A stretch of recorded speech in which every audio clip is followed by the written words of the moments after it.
Bus එකේ ඉස්කෝලේ.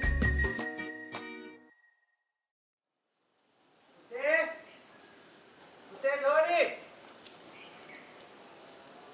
කොහෙද? හැංගිලාද? හැංගිලා ඉන්න තැනක ගෙන්නක පුතේ. ධෝනි පුතේ.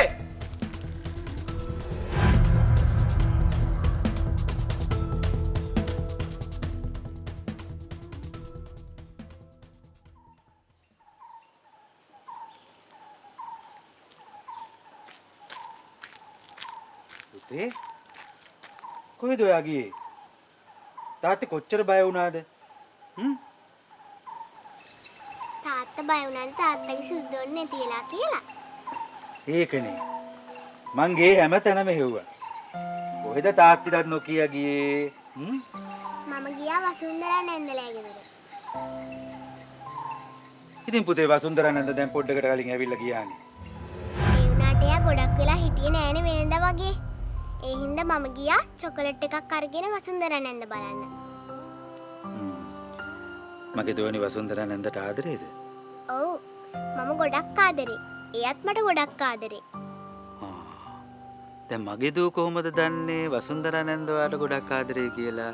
මම චොකලට් එක දෙන්න ගිය වෙලාවේ මාව බදාගෙන ඇඬුවා. ඇඬුවා? ඔව්. ගොඩක් ඇඬුවා. මම ඇහුවා ඇයි ඇඬුවේ කියලා. ඒත් කිව්වේ නැහැ. පුතේ ආයෙ ඔයා මේ ගේට්ටුවෙන් එළියට යනවා නම් තාත්තට කියලා යන්න ඕන හොඳේ. ඇයි තාත්තේ වසුන්දරා නැන්ද අඬන්නේ නැත්තේ? එයා මෙහි ඉඳලා ගියේ දුකෙන්.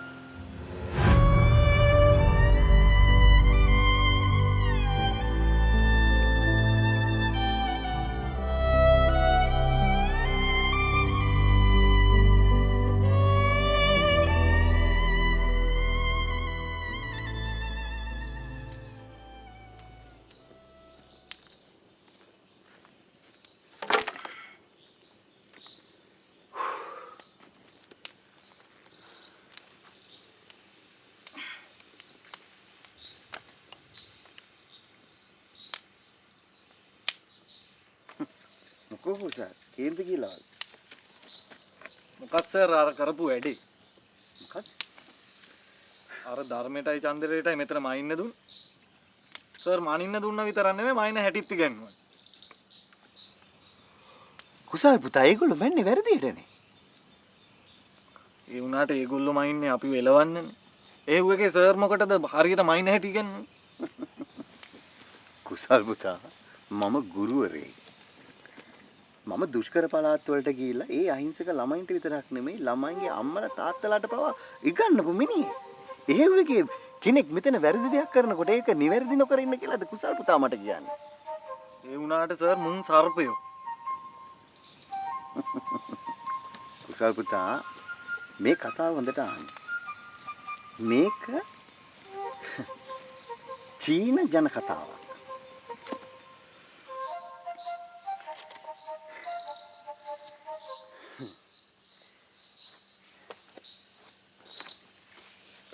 එක්තරා කාලයකදී දිව්‍ය ලෝකේ දෙවියෝ වැඩි වෙන්න පටන් ගත්තලු. සක්කරයාට මේක දරා ගන්න බැරුව ගියාලු. සක්කරයා බය වුණාලු. මේ වැඩි වෙන දෙවිවරු නිසා දිව්‍ය ලෝකේ ඉඩ නැති වෙලා යයි කියලා. සක්කරයාට විතරක් නෙමෙයි. දේව සභාවට මේක ප්‍රශ්නයක් වුණා.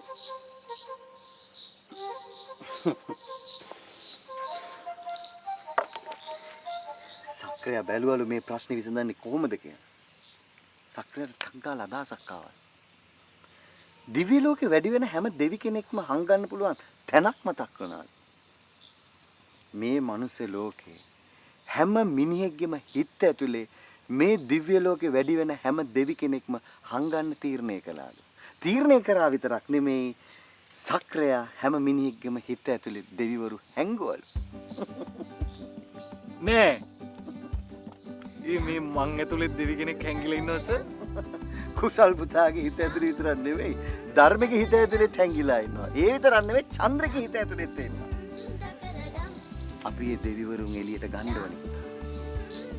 ඔය ධර්මලාගේ හිතේ ඉන්න දෙවියන් නම් එළියට එයි කියලා මං නම් හිතන්නේ. නෑ කුසල් පුතා. අපි ඒක කරමු. මිනිස්සුන්ගේ හිතවල ඉන්න දෙවියන්ව එළියට එන්න අපි අවස්ථාවක් හදලා දෙන්න ඕනේ. එහෙම නොවුනොත් ඒ මිනිස්සු කවදාවත් ඒ මිනිස්සුන්ගේ හිත ඇතුළේ ඉන්න දෙවියව නොදකම මැරිලා යනවා. අන්න ඒක වෙන්න දෙන්න හොඳ නෑ.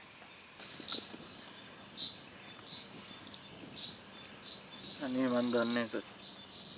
සර් ගැන වෙලාවකට පුදුමත් හිතෙනවා. කුසල් පුතේ අපි මිනිස්සුන්ගේ දෙවිවරුන් එළියට ගමු.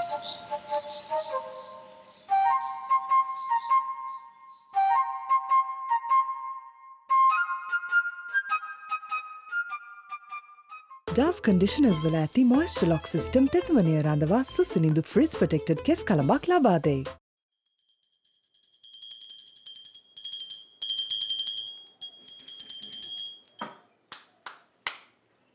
උත්පලයෝ දේවාලේ හැම තැනටම එක හා සමානව දුම් අල්ලා හොඳේ නැත්තම් මෑණියෝ වුණත් අපි ගැන වැරදි විදියට හිතන්න පුළුවන්. පිස්සුද අයියේ මේ කෙහෙල්කම් වලට දුම් අල්ලනවා වගේ මේවට දුම් අල්ලලා හරියන්නේ නැහැ. මේකට ගහන්න ඕන හොඳ ගරිල්ලා මාකටිං ගේම් එකක්. අනේ උඹේ ගරිල්ලා මාකටිං මේ ගරිල්ලා වැඩින්දා අපිට තිබ්බාර එදිනෙදා ගරිල්ලත් නැති වෙලා ගියා. මම මහලුකුවට කිව්වා මගේ වාසගම වෙනස් කරලා හුලවාලි මන්තරාචාර්ය කියලා නම වෙනස් කරලා ඇඳ පැලඳගෙන අර අන්තර්ජාලයේද මොකේද ෆොටෝ දාපුවම නැගලා යයි කිය. ඒ උණුසුමේ ඉතින් දෙතුන් දෙනෙක් කතා කරා. කො දැන් කවුරුත් කතා කරනවද?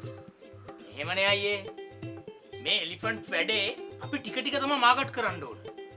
එහෙම නැතුව මේක සමාජගත කළාට පස්සේ තමයි අපිට වැඩේ එන්නේ. මම නම් කියන්නේ අරඹ මුලින් කිව්වේ අර මොකටද ලාෆින්ද මොකටද අන්න ඒ නම දැම්ම නම් හරි ඔයාලියට. නෑ නෑ අයියේ නෑ නෑ. අපි මේක විකුණන්නේ ඉංග්‍රීසියෙම වැඩිය දන්නේ නැති මිනිස්සෙන්ටනේ. ඒකයි අපි ඉසුරු ගෙනන හස්ති රාජ කියලා නම දැම්මේ. එතකොට තමයි මේක මාස් මාකට් එකක් අල්ලන්න පුළුවන් වෙන්නේ. මාස් මාකට් එකට හරි මාළු මාකට් එකට හරි දාලා මේක විකුණන්න බලහන්. හැබැයි ඉතින් මට කියන්න තියෙන්නේ මේ හුලවාලි මන්ත්‍රාචාර්ය කියලා නම වෙනස් කරලා වැඩ කරන්න ගියේ එකෙන් අපිට අර එදිනෙදා මෙතෙන්ට ආපු කස්ටමර්ස්ලා ටිකක් නැති වෙලා ගියා. එහෙමයි අයියේ. අයියාගේ මන්ත්‍ර විකුණනවා වගේ මේ එලිෆන්ට් වැඩේ අපිට ඉක්මනට කරන්න බෑ.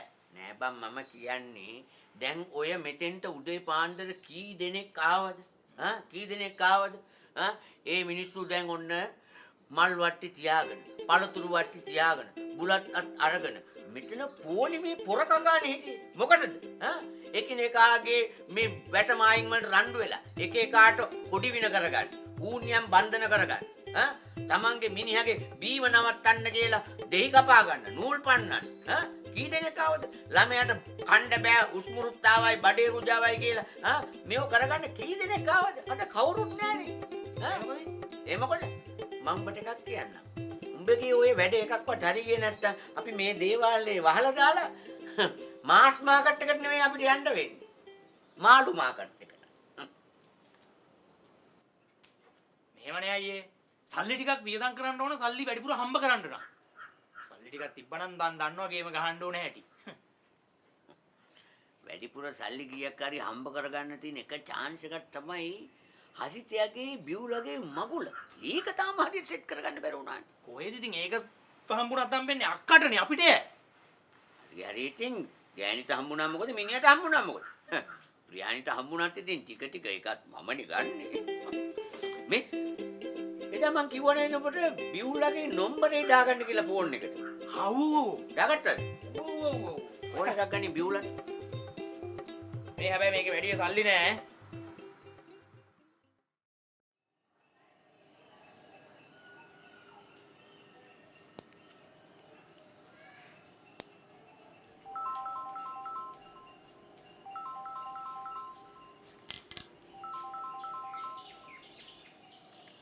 Hello. හලෝ බිව්ලා නංගි මේ කපු විපුලේ අයියා. ඔව් අයියේ දන්නවා කියන්න. දන්නව නෝ නොදන්නවා වගේ කතා කළේ. අනේ නෑ මේ මම පොඩි වැඩක ඉන්නේ ඒකයි. පොඩි වැඩක. ලොකු වැඩක නෙවෙයිනේ. එනයි ඉතින් පොඩ්ඩක් කතා කරන්න පුළුවන් නේ. මේ දැන් අර මගුලට මොකද වෙන්නේ? මොන මගුලද? මොන මගුලද කියන්නේ? ඔයාගේ හසිතගේ වෙඩින් මගුල. අපි ඉතින් තාම වෙඩින් එකක් ගන්නවා කියලා තීරණය කළා නෑනේ අයියේ. වෙඩින් එකක් ගන්නෑ. නිකම් ඇවිල්ලා නතර වෙන්න හදන්නේ. නංගියෝ මේ ඒවට නම් ලෑස්ති වෙන්න එපා හොඳේ. ගමෙන් කුටි ගන්න තමයි වෙන්නේ. මේ ගමේ මිනිස්සු කාට වල කැපුවත් හොඳ නම්බුකාර මිනිස්සු නෑ නෑ රෙජිස්ට්‍රේෂන් එකක් ගන්නවා. ඒත් ඉතින් අපි තාම හරි තීරණයකට ඇවිල්ලා නෑනේ අයියේ. කවද්ද දැන් තීරණයකට එන්න හිතාගෙන ඉන්නේ? ඔය ළමයි ටිකක් දීග දුන්නට පස්සේද? දගලන්න නැතුව ඉන්නකෝ. නෑ නෑ මන් නගලන්නේ. එක විදිහකට ඉන්න ළමයෝ. හරි මේ මොහොතද? අනේ නෑ අයියේ මේ ළමයා මේ එක විදිහකට ඉන්නේ නෑ. ළමයි. ළමයි ඉතින් එක විදිහකට ඉන්නේ නෑනේ. එක විදිහකට ඉන්නේ දේවාලවල පිළිම තමයි. අයියා මේ කෝල් කරේ හදිසියකටද? නෑ මම මේ ගත්තේ දැන් ඔයාගේ හසිතගේ වෙඩින් මගුල වුණාට පස්සේ අපේ ප්‍රියාණි ගැනත් පොඩ්ඩක් බලන්න කියලා කියන්න. හරි ඉතින්. ඔහෙට ආවට පස්සේ හැමදාම උනත් ඇවිල්ලා බලලා යන්න පුළුවන් නේ.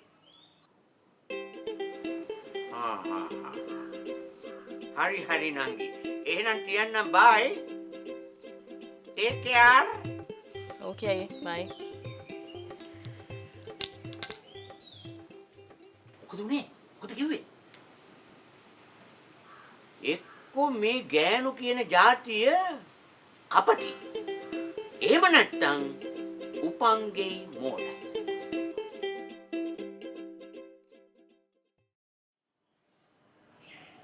මොකදනේ දැන් මේ අතේ නියපොතු ඉවරයි. අයියෝ උවන්දි වන්දි මේ ළමයි දෙන එක තැනක ඉන්නේ නෑනේ. මෙහෙන්න. කො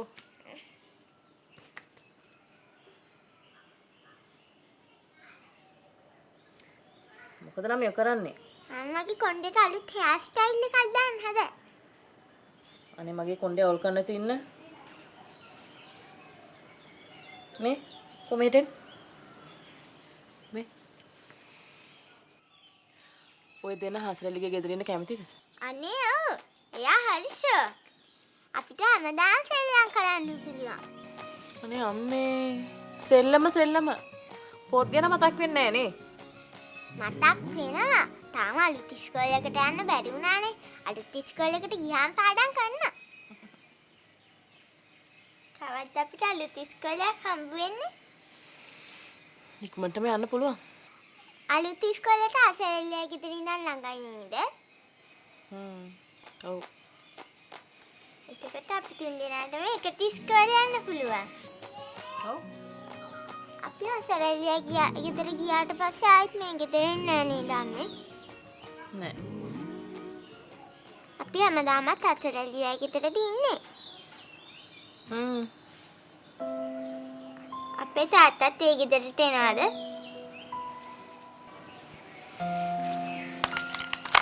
මේ ගෙදරට ආවෙත් නෑනේ.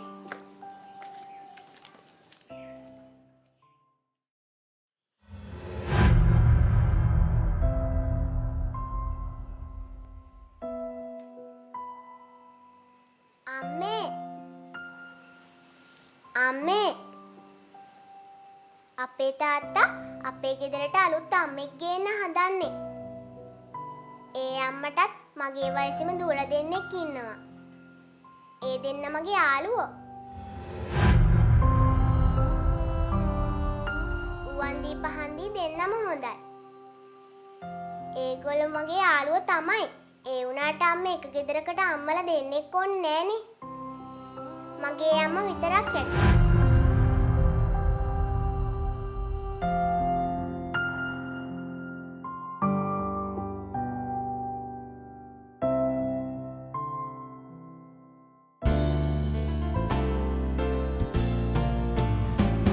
සුළඟිල්ලේ නුඹෙල්ලේ අම්මේ යන්නට ආසයි ගිලී හාදු කම්මුලේ තබ මිරිසිසේ සිටියානම් ළඟකට වේ නුඹ තරම්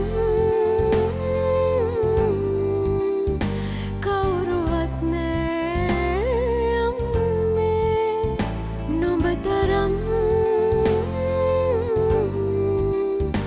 කවුරුවත් නෑ අම්මේ ආදරේ මට මේ ලෝකේ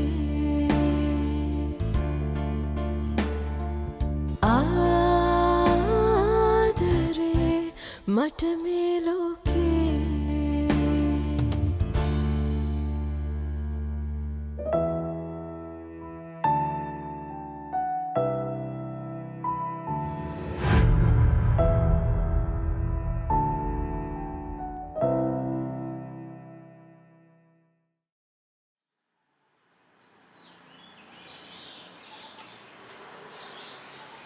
හැබැයි චන්දරේ කාටිය ගහලා දවස් 4-5ක් යනකොට වෙනදට තෝයක් බඩු විතර වෙනවා. අපේ වයන්නේ හින්දානේ වහින්දානේ. එතනට ඇවිල්ලා බඩු ගෙනියන අඩුයි ධර්මయ్యා. ඒ උන් ටික ලොකු උන් වැඩි ඉස්සර උන්තර වැඩ කරා. දැන් උන් සේරම කම්මැලි වෙලා. උන් කම්මැලි වෙලා නෙමෙයි බං. අර ඉස්කෝලේ තමයි උන් නොම ගෑවන්නේ. හරියටම හරි. උන් දැනගන්න ඕනේ උන් කාලේ ඇඳලා ඉන්නේ ධර්මయ్యා හින්දා කියලා. ඒ උනාට බං මේ කොල්ලත් යන සැරේ උගේ ඉස්කෝලේ. මේකෙන් ධර්මయ్యා. මං උගේ අප්පච්චි නෙවෙයි. උඩ අප්පච්චි. මම ඔය ගැන කතා කරන්න ගියාම මොරින් එනවා මගෙත් එක්ක කට ගහගෙන. ඇයි? උඹ මොරිට බයද?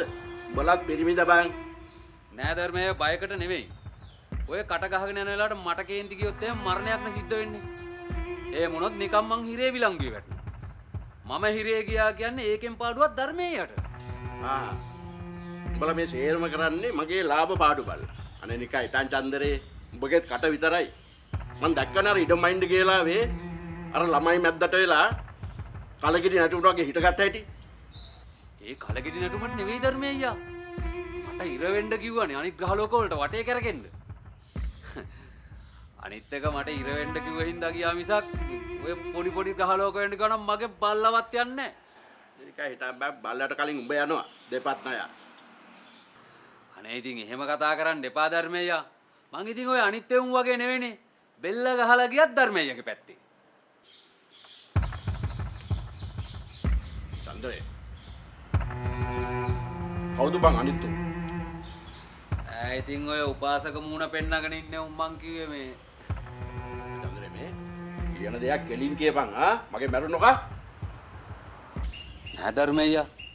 ඔය 10ට ගයින්න බෑ වගේ ඉන්න කුසලා ඉන්නව නේද? සත පහකට විශ්වාස කරන්න එපා. අපි ඉඩම් මැනලා ගුරා එලවන්න කියලා යනකොටත් ඌ එතන. නෑ බං. මම ඌට එතන ඉන්න කිව්වේ. ඔය බස් ගුරාව හරියටම කවුද එව්වේ කියලා බලාගන්න. ගුරා කවුද එව්වේ කියලා බලා ගන්න ඕන එක නම් ඇත්ත.